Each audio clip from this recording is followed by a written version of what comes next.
Good morning, everybody. Today we have to deal with the problem of excess demand. Dear student, in the previous class we discussed about the problem of deficient. Here, excess demand is just opposite of deficient demand. In case of deficient demand, our planned aggregate demand lesser than aggregate demand required for full employment. But in case of excess demand, our planned aggregate demand is much more than aggregate demand required to the full employment equilibrium. See, the problem of aggregate demand. Here, AD greater than AS,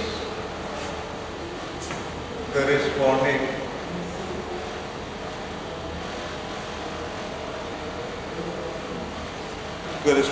to full employment equilibrium. Corresponding to full employment equilibrium.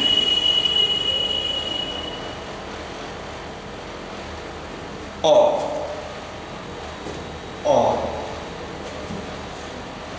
ADP greater than ADF, where ADP stands for planned aggregate demand and ADF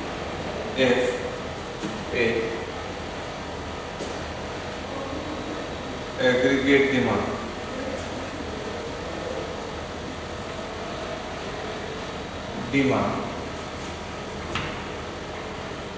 for full employment equilibrium. Dear student, see the situation. As we aware, for equilibrium, AD plan must equal ADF equal AS for full employment equilibrium. Full employment equilibrium means the ideal condition should be for any economy, ADF must equal ADP for full employment equilibrium. Whatever the resources available in the economy has to be utilized fully as well as efficiently. So, we attain the equilibrium at the level of full employment, means no resources are unutilized. So, ideal condition we discussed AD equal AS. Right now I am mentioning here ADP equal ADF because we are differing or we are taking two different AD. One is the plant, another is AD required for full employment. It's the ideal condition. ADF is an ideal condition for full employment, but ADP is the planned aggregate demand estimated by experts of economics for any economy. So, our problem of excess demand occurs when planned aggregate demand succeeded the aggregate demand required to full employment equilibrium, or excess demand refers to a situation in which AD greater than AS corresponding to the full employment equilibrium. So, see, the concept of aggregate demand, this is the concept of excess demand.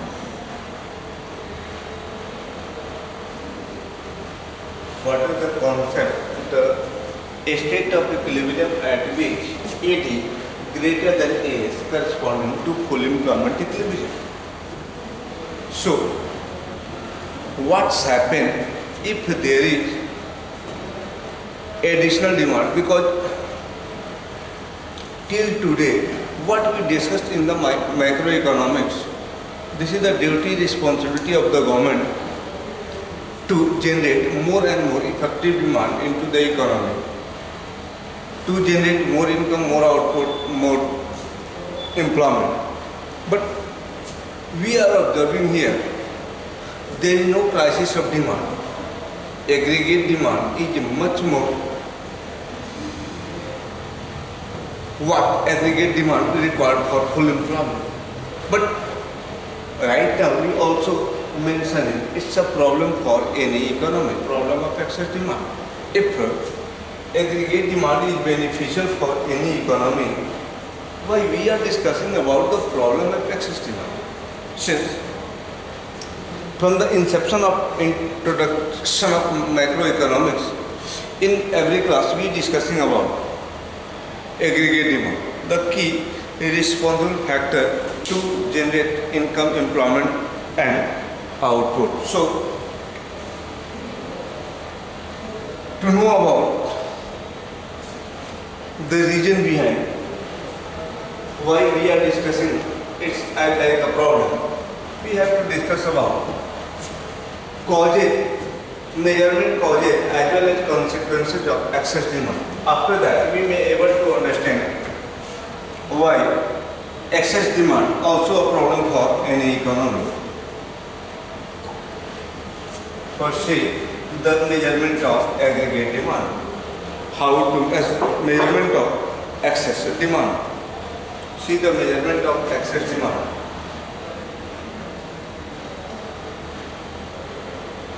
Measurement of excess demand. See, we are taking a diagram for AD and AS. Along with y-axis, we are plotting the value of AD, and along with x-axis, income.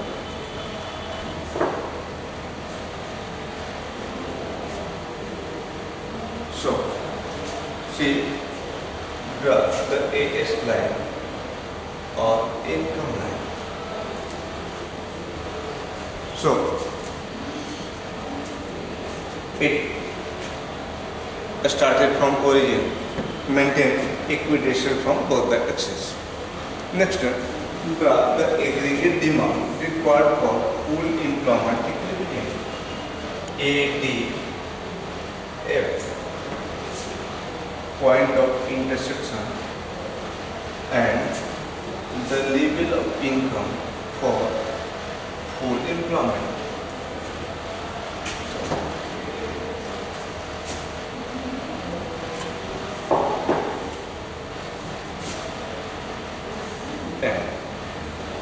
See, for full employment, we require to have aggregate demand ADF, which intersect AS curve on the point E the intersection point. From the point of intersection, we are drawing a perpendicular which on the x-axis at point M. So, O to M is the level of income for full employment.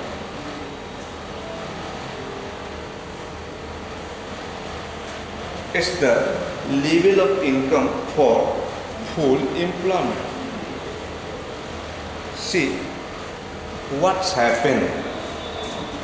Suppose plant aggregate demand is greater than aggregate demand required for full employment equilibrium. So we have to draw another ADP plant aggregate demand, ADF aggregate demand required for full employment equilibrium. See what's happened. If there is ADP just above the ADF, dear student, we are aware of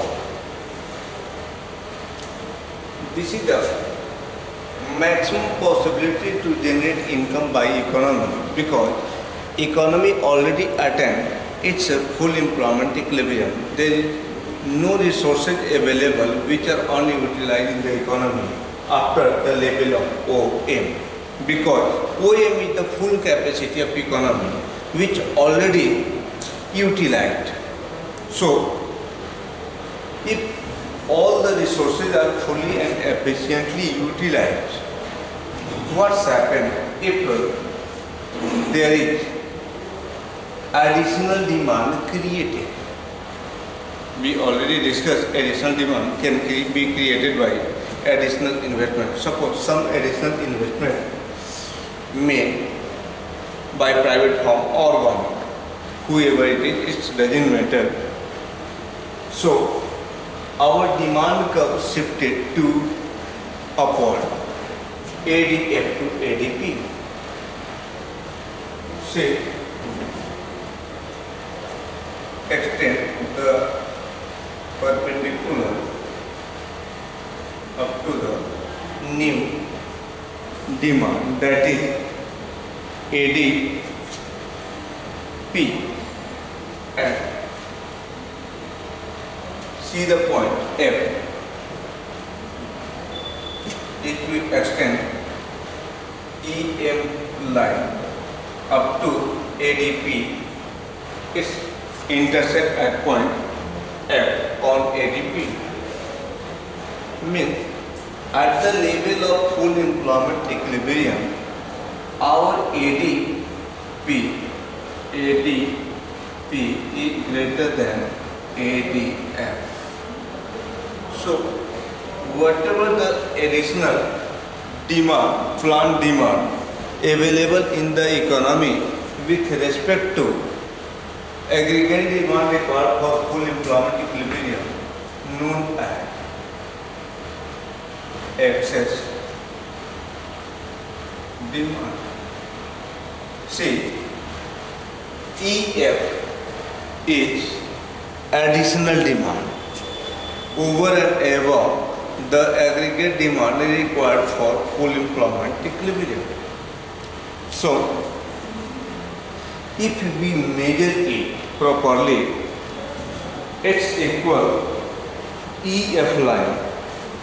EF line is the excess demand. On this diagram, what we are taking, see ADP, ADF and EF. ADF line shows the required level of AD for full employment. ADP is the plant AD which is higher than the full employment AD, and the vertical difference between ADF and ADP, that is EF. EF is the excess demand. So dear student, it's the excess demand. See the causes of excess demand. After measurement, we can discuss about causes of excess demand. As we discussed causes in problem of deficient demand, right now we also have to discuss causes in two-sector economy as well as four-sector economy. So first and second causes for two-sector economy. First, increase in private consumption expenditure,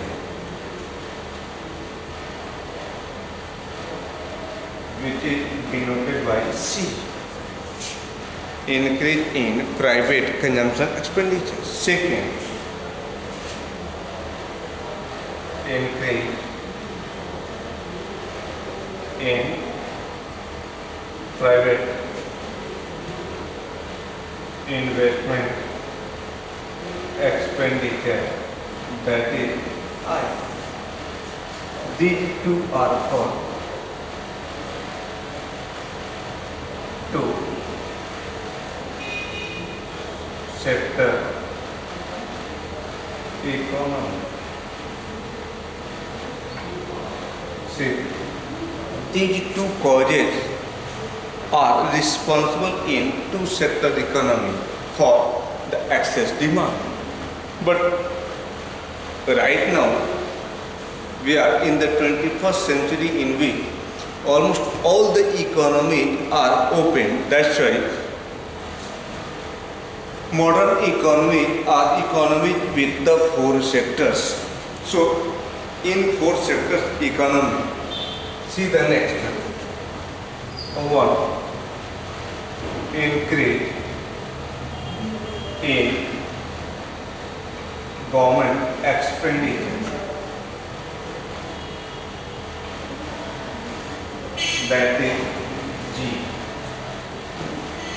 Next, decrease in the tax, decline or decrease in the rate of taxes. Rate of taxes is decline. Third, rise in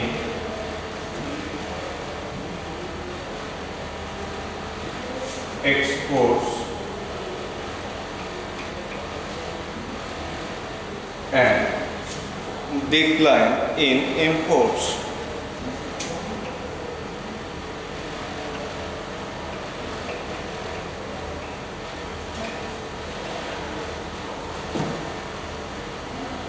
See, these are four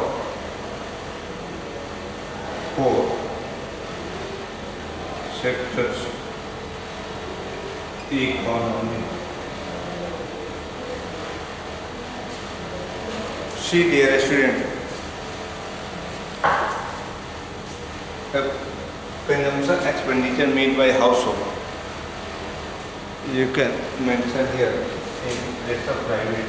Increase in household consumption expenditure. First is related with household, second with private investment firm, next two is related with the government, and after that last two is related with the rest of the world. So in case of fourth sector, all the causes are equally responsible. So see the next. What's happened if there is excess demand in the market or economy? So let us see the consequences of excess demand. After causing the consequences of excess demand, see what are the consequences.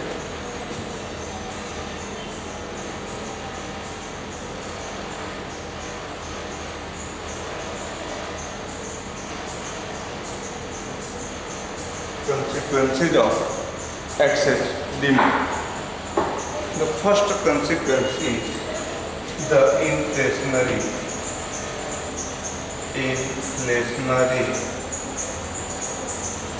gap.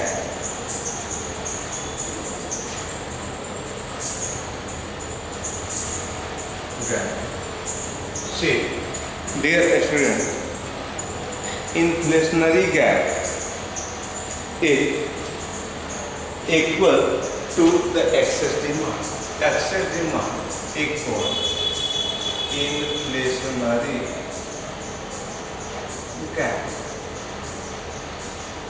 What's happened if there is an inflationary gap?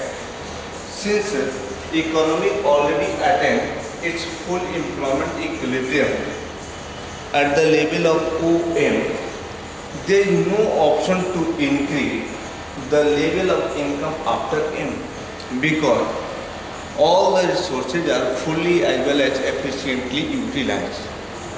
If there is additional demand created in the economy, it will rise the price only because our economy is unable to supply more and more. So it only creates the pressure onto the price, and pressure onto the price can rise the level of price which causes hyperinflation in the economy. So excess demand, pressure of demand on the existing resource. See what's happened. Excess demand leads pressure on existing goods.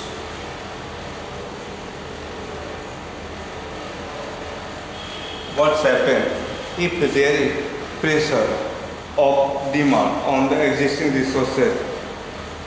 It will rise in cost of production. First you can take a high price. It will rise the price. Rising the price, rising cost of production, rising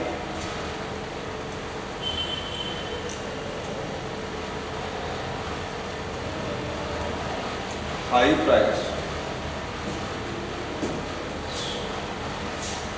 high price, high wage rate leads high cost of production. High cost of production. What's happened? Since output level high cost of production, since there is additional demand into the market, it will rise again high price.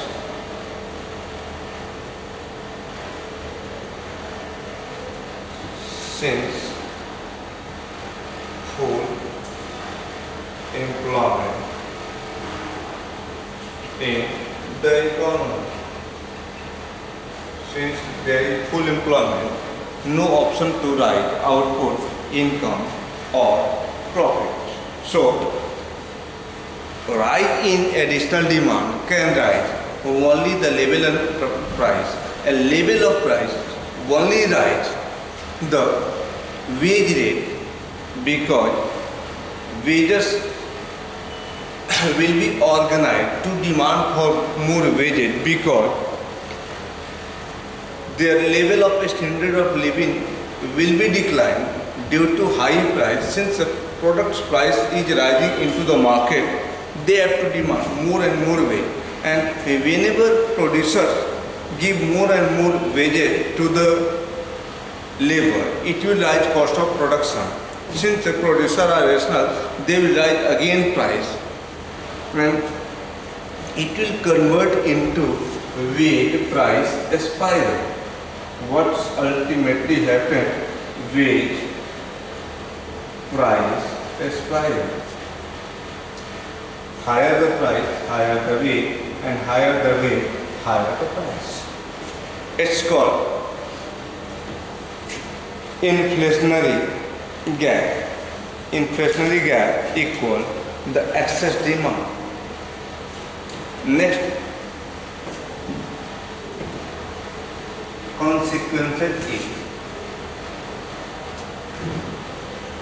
consequences is static GDP.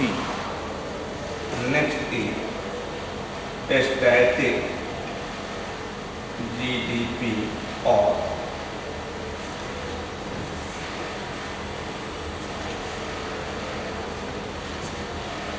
income. Since there is full employment already attained by the economy cannot rise its income level. If there is rise in income, it's only nominal income due to increase in price. Because real income already attained at its full employment equilibrium, there is no further scope to generate more income. So, since there is no hope for rise in GDP after the full employment equilibrium, economy will be static in nature. A static economy can rise only nominal income. Income in monetary sense can be rise, but income in real sense, the volume of goods and services, cannot be rise in the economy. Since these are the situations we already discussed, it's convert into wage, price, spiral. Wage, price, spiral. Wage price spiral. Higher the demand, higher the price. Higher the demand, higher the price. Higher the price, higher the demand for wages by the labor force, and higher the wage rate for labor force, higher the cost of production. And since there is high cost of production in the market, again it will rise the price. So only in the economy a competition in between two, wage and price. Once wage rise due to rising wage, cost of production rise, again price will rise. When price will rise, the level of standard of living of labor will decline. To maintain the existing level of standard of living by the labor, they will force to the firm to increase the wage. And since there is an increment in wage of labor, firms are rational, they will add it into the cost of production, and due to high cost of production, again it will rise the price. So ultimately what's happened, it also harmful for the industry,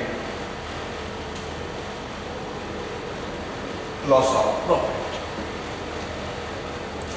Since there is a competition between employer and employed, that is firm have to gain more and more profit, and wages have to gain more and more wage.